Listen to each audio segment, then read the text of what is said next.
अच्छा दोस्तों, एक चीज बताइए, कैंसर की बीमारी में कितना खर्चा आता है? आप थोड़ा हैरान हो रहे होंगे कि मैं ऐसा क्यों पूछ रहा हूँ, क्योंकि ऐसी बीमारियों में तो लाखों लग जाते हैं। अच्छा ये बताइए, डायबिटीज के लिए आपके कितने पैसे खर्च हो रहे हैं? आप कहेंगे हम तो हर रोज दवाई खा रहे हैं। दोस्तों अगर मैं आपको कहूँ कि आपको डायबिटीज में दवाई लेने की जरूरत ही नहीं है, कैंसर की बीमारी आपकी फ्री में ठीक हो सकती है, दिल से जुड़ी हुई बीमारियों को आप बिल्कुल फ्री में ठीक कर सकते हैं, तो कैसा लगेगा आपको?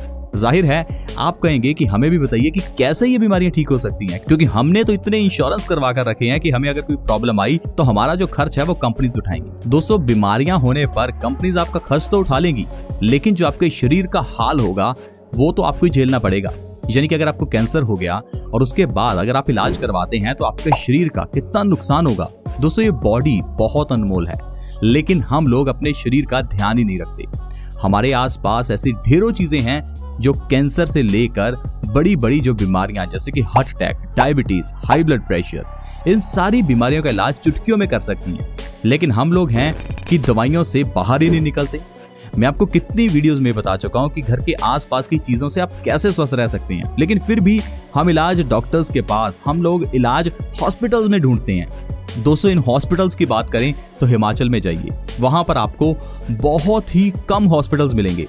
मुझे लगता है कि एक शहर में शायद 1 या 2 ही हॉस्पिटल्स हों। ऐसा इसलिए क्योंकि वहां पर लोग नेचर से जुड़े हुए हैं।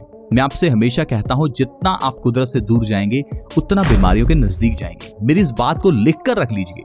जितना हम इंडोर जनरेशन बनते जा रहे हैं, घरों के अंदर रह रहे हैं, उतना ही हमारा शरीर खराब होता जा रहा है। एक स्टडी के अनुसार पूरे भारत में 50% लोग विटामिन डी की कमी से जूझ रहे हैं। ऐसे इसलिए क्योंकि हम लोग धूप में ही नहीं निकलते। एडवर्टाइजमेंट्स में बताया जाता है कि सूर्य की धूप में निकलने से टैनिंग हो जाएगी, तो ये क्रीम लगा लो। दोस्तों सूर्य की धूप में सारे जानवर निकलते हैं, हमारा शरीर भी सूर्य की धूप में निकलने के लिए ही बना है। क्या आपको पता है हमारा शरीर सूर्य की रोशनी को विटामिन डी में कन्वर्ट करता है, और ये विटामिन डी आपके बालों को झड़ने से रोकता है। यहाँ तक कि आपके शरीर की हर एक प्रोसेस में विटामिन डी की रिक्वायरमेंट होती है। लेकिन ये विटामिन डी आपको मिलेगा कहाँ से? सिर्फ सूरज से ही मिलेगा। खाने पीने से आपको उतना विटामिन डी नहीं मिलेगा जितना आपको सूर्य की रोशनी से मिलता है। लेकिन हम लोग घरों के अंदर रहते हैं। दोस्तों हमें सिर्फ बीमारियां लगाई जाती हैं, हमें गलत रहन सहन दिया जाता है, हमें गलत खान पान की चीजें दी जाती हैं, और बाद में जब हम बीमार हो जाते हैं तो हमारे लाखों रुपए बीमारियों पर खर्च हो जाते हैं। आज मैं आपको 5 ऐसे पेड़ पौधे बताऊंगा जो आपके घर या आपके आसपास हैं। बस अगर उनको सही तरीके से इस्तेमाल करना शुरू कर दें तो आपको गारंटी देता हूं दोस्तों, कभी डॉक्टर के पास जाना ही नहीं पड़ेगा। आइए शुरुआत करते हैं। ऐसा पहला कौन सा पौधा है?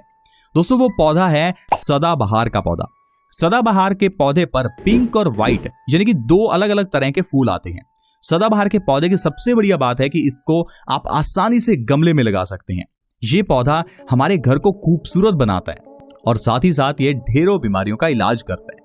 सदाबहार की पत्तियों का अगर पेस्ट बनाकर बालों पर लगाया जाए तो हेयर फॉल की प्रॉब्लम्स 1 ही हफ्ते में ठीक हो जाती है, और 1 महीने के अंदर आपके बालों का झड़ना छोड़िए, आपके बाल काले और लंबे भी होने लगेंगे। सदाबहार की पत्तियों का पेस्ट अगर पिंपल्स पर लगाया जाए तो 1 से 2 महीने के अंदर पिंपल्स की प्रॉब्लम जड़ से खत्म हो जाती है। यहाँ तक कि मधुमेह के मरीजों के लिए यह सदाबहार वरदान है। सदाबहार के 1 से 2 पत्ते सुबह खाली पेट खाने से इंसुलिन का प्रोडक्शन बढ़ जाता है दोस्तों, और डायबिटीज में आराम मिलता है। दोस्तों सदाबहार के जरिए इंसान का मोटापा कम होता है। आजकल आधी दुनिया तो मोटापे से ही परेशान है। हर इंसान कह रहा है कि मैं पतला कैसे हूं। दोस्तों सदाबहार की 2 से 3 पत्तियां सुबह खाली पेट खाओ, आपका मोटापा कम हो जाएगा। इसके अलावा आक का पत्ता, एक ऐसा पत्ता दोस्तों आपको घर के नजदीक मिल जाएगा। एक ऐसी जड़ी बूटी है जो आपकी ढेरों बीमारियों का इलाज कर सकती है। अगर कभी भी आपकी बॉडी में पेन हो, कभी कभार लड़कियों के एड़ी में दर्द रहना शुरू हो जाता है, जैसे ही वो सुबह उठती हैं उनको पांव जमीन पर रखना मुश्किल हो जाता है। अगर आपके एड़ी में दर्द है, अगर आपके घर के बड़ों के घुटनों में दर्द है, आपकी जोड़ों में दर्द है, तो आपके लिए आक का पत्ता वरदान है। आक जिसे मदार भी कहा जाता है, उसका पत्ता लीजिए, उसके ऊपर लौंग का तेल लगाइए। दोनों तरफ लौंग का तेल लगाने के बाद उस पत्ते की आप धीमी धीमी तवे के ऊपर सिकाई कर लीजिए। हल्का गर्म करने के बाद उसे आप अपने दर्द वाली जगह पर लगाइए। अगर आपकी एड़ी में दर्द है तो उसे एड़ी पर लगाइए, अगर घुटने में दर्द है तो घुटने पर लगाइए। आप देखेंगे 1 से 2 बार ऐसा करने से ही आपका दर्द गायब हो जाएगा। आक के पत्ते के अलावा दोस्तों मरुआ एक ऐसा पौधा है जो आप अपने घर में आसानी से लगा सकते हैं। मरुए का पौधा आप गमले में लगा सकते हैं और मरुए की चटनी बहुत अच्छी बनती है। जिस तरह से हम धनिया या पुदीने की चटनी बनाते हैं, ठीक उसी तरह से मरुए की चटनी बहुत टेस्टी लगती है।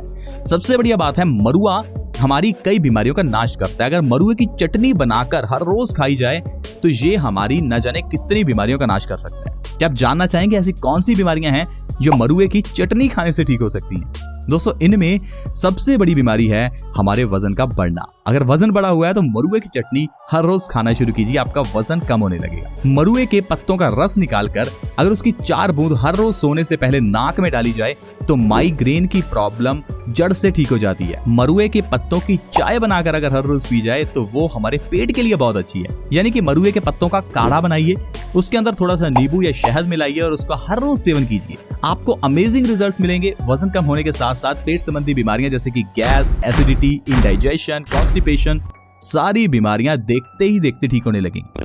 दोस्तों, मरुए के अलावा एक और बहुत बढ़िया पेड़ है जो आपके आसपास आपको मिल सकता है, वो है दोस्तों पीपल का पेड़। पीपल के पेड़ को हिंदू धर्म में बहुत मान्यता दी जाती है। सैटरडे यानी शनिवार के दिन पीपल के आसपास दिया भी जलाया जाता है। पीपल के इर्द गिर्द 108 चक्कर भी लगाए जाते हैं। ऐसा क्यों? चलिए थोड़ा इसके बारे में जानते हैं। दरअसल दोस्तों, पीपल के पेड़ में यह प्रॉपर्टी है कि वो हमारे आसपास के बुरे बैक्टीरिया और वायरसेस को मारता है। पीपल 24 घंटे ऑक्सीजन देता है, वो ऑक्सीजन जो आपके शरीर के लिए जरूरी है। अगर आप पीपल के पेड़ के नीचे कुछ समय के लिए भी बैठते हैं तो आपके शरीर के अंदर के बुरे बैक्टीरिया, वायरसेस मरते हैं, हमारे शरीर की इम्यूनिटी मजबूत होती है। पीपल के अगर पेड़ की दातुन की जाए तो दांतों के दर्द में आराम मिलता है। अगर आपके दांतों में दर्द रहता है, सेंसिटिविटी की प्रॉब्लम है, दांत निकलवाने तक की प्रॉब्लम आ गई है तो घबराइए मत, पीपल के पेड़ की दातुन करना शुरू कर दीजिए। 1 से 2 बार आपके दातुन करने पर आपको अमेजिंग रिजल्ट्स मिलेंगे। इतना ही नहीं, पीपल के पत्तों का पेस्ट बनाकर अगर स्किन के ऊपर लगाया जाए तो पिंपल्स, रिंकल्स, दाग धब्बे सब ठीक हो जाते हैं।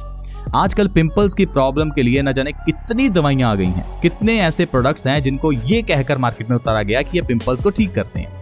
लेकिन दोस्तों, फायदा किसी चीज का नहीं होता। कुछ समय के लिए हो सकता है आपको फायदा मिले, लेकिन बाद में फिर वही आपके पिंपल्स दोबारा आ जाएंगे। पीपल के पत्तों का पेस्ट बनाकर स्किन पर लगाइए और पीपल का पत्ता खाना शुरू कीजिए। आपकी पिंपल्स, रिंकल्स की प्रॉब्लम जड़ से खत्म होगी, यानी कि दोबारा आपके चेहरे पर पिंपल्स आएंगे ही नहीं। और आपको बीमारियों का इलाज करना ऐसे ही चाहिए कि जो भी आपकी बीमारी है वह दोबारा ना आए। ये नहीं कि कुछ समय के लिए बीमारी ठीक हो गई और फिर दोबारा आ गई। आज की मेडिकल साइंस में तो यही हो रहा है। अगर आयुर्वेद की बात करें तो बीमारियां 3 हैं, वात, पित्त और कफ। और अगर आज की मेडिकल साइंस की बात करें तो शायद बीमारियां गिनने के लिए आपके पास समय कम पड़ जाए, क्योंकि इतनी बीमारियां आज की मेडिकल साइंस ने बना दी हैं कि इंसान डर जाए। इंसान को लगता है कि शायद हम लोग बीमारियों से घिरे हुए हैं। दोस्तों, इंसान के शरीर में बीमारियां बहुत कम लगती हैं। सिर्फ 3 ही बीमारियां हैं, या कह लीजिए 3 ही दोष हैं, वात, पित्त और कफ। इन तीनों में से अगर कोई भी दोष इम्बैलेंस होता है तो हमारा शरीर कोई सिम्टम्स शो करता है, और आज की मेडिकल साइंस ने उन सिम्टम्स को बीमारी का नाम दे दिया। मान लीजिए आपका पित्त बढ़ गया, तो पित्त बढ़ने से आपके स्किन के ऊपर रैशेस हो जाएंगे, तो रैशेस को एक बीमारी बना दिया गया। हमारा पित्त बढ़ जाने से हमारे जोड़ों में दर्द हो सकता है। अगर पित्त बढ़ता है तो आपके बाल झड़ सकते हैं, तो आप बाल झड़ने की दवाइयां लेते रहेंगे। इस तरह से दोस्तों, आप ही सोचिए, पित्त बढ़ने से 80 बीमारियां होती हैं, तो क्या इन सारी बीमारियों का इलाज करते रहेंगे? फिर तो जो दोस्तों पैसा कमा रहे हैं वो सारा पैसा तो बीमारियों पर ही लग जाएगा। मैं आपको एक चीज बताऊं, अगर आपको पित्त से संबंधी बीमारियां हैं तो सिर्फ पित्त दोष को बैलेंस करना है। पित्त दोष को बैलेंस कैसे करना है? आपको ठंडी चीजें खानी है। अगर आपको कफ की प्रॉब्लम है, यानी कि सांस से जुड़ी हुई प्रॉब्लम्स हैं, तो आपको गर्म चीजें खानी है। अगर आपकी बॉडी में पेन है तो आपको गर्म चीजें खानी है, क्योंकि आपका वात बढ़ा हुआ है। आई होप फ्रेंड्स आप इन बातों को समझ पाएंगे और आपको आज की वीडियो अच्छी लगी होगी। अगर वीडियो अच्छी लगी, प्लीज हमारे इस चैनल बेस्ट सॉल्यूशंस को जल्दी से सब्सक्राइब कर लें, ताकि आपके पास हर नई वीडियो की नोटिफिकेशन सबसे पहले आए। ऐसे ही और हेल्थ एपिसोड्स के लिए आप बेस्ट सॉल्यूशंस को विजिट कीजिए और आज ही इन वीडियोस को देखिए, ताकि आप जान सकें कि कैसे इंसान स्वस्थ रह सकता है। आज की वीडियो में दोस्तों इतना ही। See you in the next video. Bye bye.